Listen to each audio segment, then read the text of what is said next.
సిలిండర్లను ప్రభుత్వమే, వంట సామాన్లు ప్రభుత్వమే. ప్రభుత్వ నిర్లక్ష్య వైఖరి, ప్రభుత్వ నిర్లక్ష్య వైఖరి. వాడుగుడ్లు ప్రభుత్వమే, గ్యాస్ సిలిండర్ ప్రభుత్వమే, వాళ్ళు ప్రభుత్వమే. ఉద్యోగ భద్రత గవర్నమెంట్ ఉద్యోగులతో సమానంగా, ఉద్యోగుల సమానంగా ప్రభుత్వమే. గ్యాస్ సిలిండర్లు ప్రభుత్వమే. వంట గదులు నిర్మించాలి, వంట గదులు నిర్మించాలి. మధ్యాహ్న భోజన కార్మికుల ఐక్యత. రాష్ట్ర ప్రభుత్వం ఇచ్చిన హామీలు వెంటనే, రాష్ట్ర ప్రభుత్వం ఇచ్చిన హామీలు వెంటనే,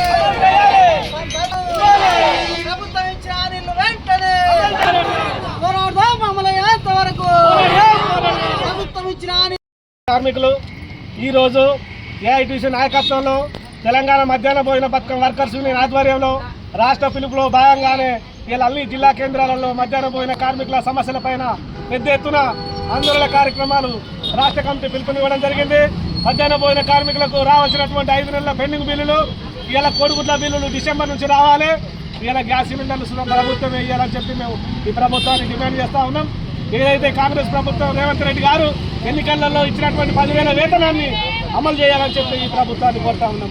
అదేవిధంగా మధ్యాహ్న భోజన కార్మికులకు ఇలా సుప్రీంకోర్టు ఏం చెప్తా ఉన్నది, ఇలా సుప్రీంకోర్టు ఒక పక్క సమాన పనికి సమాన వేతనం ఇవ్వాలని చెప్పి సుప్రీంకోర్టు చెప్పిన ప్రకారంగానే అమలు చేయాలని చెప్పి ఈ రాష్ట్ర కేంద్ర ప్రభుత్వాలను మేము డిమాండ్ చేస్తూ ఉన్నాం. ఇలా మోడీ గారు గెలిచి కేంద్రంలో నిధులు సుధా మాకు రాలేదు, కేంద్రంలో నిధులు సుధా మాకు పెండింగ్లో ఉన్నాయి. ఇలా వీళ్ళు ఏమంటున్నారంటే ఈ రాష్ట్ర ప్రభుత్వం కేంద్రం నుంచి రావాలంటారు, ఈ చేస్తూ ప్రభుత్వం కేంద్రం వల్లేమో రాష్ట్ర ప్రభుత్వం ఇవ్వాలంటారు. ఇలా మమ్మల్ని వాడుకుంటున్నారు ఈ రాష్ట్ర ప్రభుత్వాలు కేంద్ర ప్రభుత్వాలు కలిసి. ఇలా మధ్యాహ్న భోజన కార్మికులు శ్రమకు దోపిడీ గురవుతూ ఉన్నారు. ఇవాళ పని గంటలు, పని భద్రత లేదు, ఉద్యోగ భద్రత లేదు. ఇలా మధ్యాహ్న భోజన కార్మికులకు ఎన్నికలలో ఇచ్చినటువంటి కాంగ్రెస్ ప్రభుత్వం 10,000 వేతనం ఇవ్వాలి, నిత్యావసర సరుకులు ప్రభుత్వమే పంపిణీ చేయాలి. లేని ఏడల వచ్చే నెల 5వ తారీఖు నాడు పెద్ద ఎత్తున సెక్రటరియట్ ముట్టడికైనా మధ్యాహ్న భోజన కమిటీ రాష్ట్ర కమిటీ పిలుపు మేరకు సెక్రటరియట్ ముట్టడిస్తామని చెప్పి ఈ రాష్ట్ర కేంద్ర ప్రభుత్వాలను మేము హెచ్చరిస్తూ ఉన్నాం. ఇలా జరగబోయే పరిణామాలకు ప్రభుత్వమే బాధ్యత వహించాలి. ఇలా మధ్యాహ్న భోజన కార్మికులకు ఇలా సీఎం రేవంత్ రెడ్డి గారు ఇలా మహిళా సంఘాలకు ఇస్తామంటారు. మహిళా సంఘాలకు ఇస్తే ఇలా 24 సంవత్సరాల నుంచి వాళ్ళ పిల్లలకు వంట చేసి పెట్టినా ఉన్నారు. ఇలా 24 సంవత్సరాల నుంచి వాళ్ళ సర్వీస్ అయింది. 24 సంవత్సరాల నుంచి ఇలా బీడీ కార్మికులు 15 సంవత్సరాలు చేస్తే ఆమెకు పింఛన్ వస్తుంది, ఈమెకు పింఛన్ లేదు, గ్రాడ్యుయేట్ లేదు, బోనస్ లేదు, అనేక సమస్యలు. ఇలా మధ్యాహ్న భోజన కార్మికులకు ఉద్యోగ భద్రత లేదు, ఐడెంటిటీ కార్డులు లేవు. ఇలా మధ్యాహ్న భోజన కార్మికులకు అనేక సమస్యలు ఉన్నాయి. వాళ్ళకి ఇచ్చినటువంటి 3,000 వాళ్ళ ఇలా నిత్యావసర సరుకుల ధరలు పెరిగినాయి. ఇలా స్లాబ్ రేటు చూద్దాం, ఒక విద్యార్థికి 25 రూపాయలు చెల్లించాలని చెప్పి ఈ ప్రభుత్వాన్ని మేము డిమాండ్ చేస్తూ ఉన్నాం. ఇలా మధ్యాహ్న భోజన కార్మికులకు ఇలా యూనిఫామ్ లేవు, మధ్యాహ్న భోజన కార్మికులకు ఇన్సూరెన్స్ లేదు. ఇలా ప్రమాదమై చనిపోతే కూడా ఇలా మధ్యాహ్న భోజన కార్మికులకు ₹1 వచ్చే పరిస్థితి లేదు.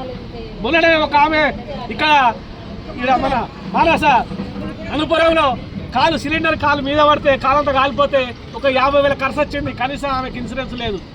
కనీసం అక్కడ ఉన్నటువంటి ఉపాధ్యాయులు అక్కడ బల్లే ₹1 ఇయ్యని పరిస్థితి. అంతే ఇలా మధ్యాహ్న భోజన కార్మికులు ఇలాంటి వాళ్ళు రాష్ట్ర వ్యాప్తంగా ఎంతోమంది నష్టపోతూ ఉన్నారు. వాళ్ళకు ఇలా ఇన్సూరెన్స్ లేక, పని భద్రత లేక, ఉద్యోగ భద్రత లేక ఇలా చాలామంది కార్మికులు ఇలా ప్రభుత్వానికి మేము ఒక్కడే చెప్పదలుచుకున్నాము. మధ్యాహ్న భోజన కార్మికులకు మా యొక్క డిమాండ్లను వచ్చే నెల 5 లోగా సానుకూలంగా పరిష్కరించకపోతే రేపు సెక్రటరియట్ ముట్టడికైనా రాష్ట్ర కమిటీ పిలుపు మేరకు చేస్తామని చెప్పి మేము డిమాండ్ చేస్తూ ఉన్నాం. నా పేరు మీసం లక్ష్మణ్, మధ్యాహ్న భోజన పథకం వర్కర్స్ యూనియన్ జిల్లా ప్రధాన కార్యదర్శి. కలెక్టర్ కార్యాలయం ముందు రాష్ట్ర పిలుపు మేరకు ఈరోజు మధ్యాహ్న భోజన కార్మికుల యొక్క సమస్యలపైన ధర్నా కార్యక్రమం చేయడం జరిగింది. ప్రధానంగా చూసుకున్నట్టుంటే గత ప్రభుత్వంలో ఎన్నో ధర్నాలు చేసి ఇవాళ వాళ్ళ ఒక 1,000 రూపాయలు, 2,000 వేతనం, 3,000 వేతనం మీద వాళ్ళ ఒక కుటుంబాలు గడవలేని పరిస్థితి, పిల్లలను చదవలేని పరిస్థితి అని కూడా చెప్పడం జరిగింది. ప్రధానంగా చూస్తే వీళ్ళకు నెలకు 3,000 వేతనం మీద కోడిగుడ్లు కొనుక్కొచ్చి, పప్పు కొనుక్కొచ్చి, నూనె ప్యాకెట్ల కాడికెళ్ళి కొనుక్కొచ్చి పిల్లలకు ఉన్నత స్థాయిలో ఫుడ్ పెడితే ఈ ప్రభుత్వాలు అవార్డులు పొందుతూ ఉన్నాయి. కానీ వీళ్ళు చేసిన శ్రమకు గుర్తింపు లేదు. వీళ్ళ చేసిన శ్రమను దోస్తూ ఉన్న ప్రభుత్వాలు ఇలా ఏమి హామీలు ఇస్తూ ఉన్నారు.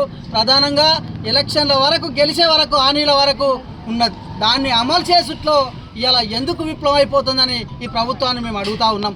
ప్రధానంగా ఇలా కాంగ్రెస్ ప్రభుత్వం అధికారంలోకి వచ్చే ముందు ఇలా మధ్యాహ్న భోజన కార్మికులకు 10,000 వేతనం చెల్లిస్తాం, వాళ్ళ ఒక భద్రత, ఉద్యోగ భద్రత కల్పిస్తామన్న కాంగ్రెస్ ప్రభుత్వం ఇప్పుడు ఏమంటా ఉందంటే వాళ్ళు ఇవాళ మహిళా కార్మిక సంఘాలలో ఉన్నట్టుంటే ఇవాళ వాళ్ళ మధ్యాహ్న భోజనానికి ఇవాళ చాలా మంది చేసి పెద్ద మనుషులు 50-55 ఏళ్లలో ఆ పొదుపు సంఘాలు కూడా తీసేసిన వాళ్ళు ఉన్నారు. ఇలా వాళ్ళ పరిస్థితి ఏందని ఇలా మేము ఈ రాష్ట్ర ప్రభుత్వాన్ని అడుగుతా ఉన్నాం. ఇలా వాళ్ళ శ్రమ దోస్తూ ఇన్ని రోజులు వాళ్ళ శ్రమకు తగ్గ ఫలితం ఇవ్వలేని ప్రభుత్వాలను ఇలా ఈ ప్రభుత్వాన్ని, కాంగ్రెస్ ప్రభుత్వాన్ని ఒకటే కోరుతా ఉన్నాం.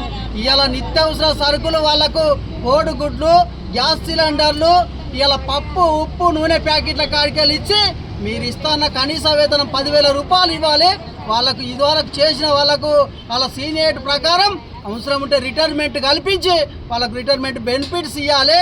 వాళ్ళకి ఎవరన్నా వాళ్ళకి సంబంధించిన వాళ్ళు ఉంటే వాళ్ళ కుటుంబ సభ్యులకే ఈ యొక్క పని ఇవ్వాలనేది మేము డిమాండ్ చేస్తూ ఉన్నాం. ఈ ప్రభుత్వాన్ని ఇలా చూసుకుంటే అప్పటి వందం హామీలతో బయలుదేరినటువంటి ప్రభుత్వాలు ఇవ్వచ్చినా కూడా మేము చెప్పేది ఏఐటీసీగా ఒకటే, ఇలా ఆ ప్రభుత్వాలు కోరేది కూడా ఒకటే, వీళ్ళు చేసి అలిచిపోయి ఉన్నారు.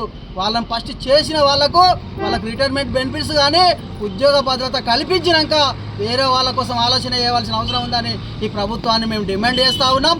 అదేవిధంగా చెయ్యని వేడలో మీరు ఇచ్చిన హామీ అమలు చేయని వేడలో 10,000 రూపాయల వేతనం అమలు చేయని వేడలో వాళ్ళకు ఉద్యోగ భద్రత కల్పించని వేడలో నిత్యావసర సరుకులు ఇవ్వని వేడలో పెద్ద ఎత్తున ఆందోళన కార్యక్రమం చేయడానికి ఏఐటీసీ సిద్ధమైందని ఈ సందర్భంగా డిమాండ్ చేస్తూ ఉన్నాం.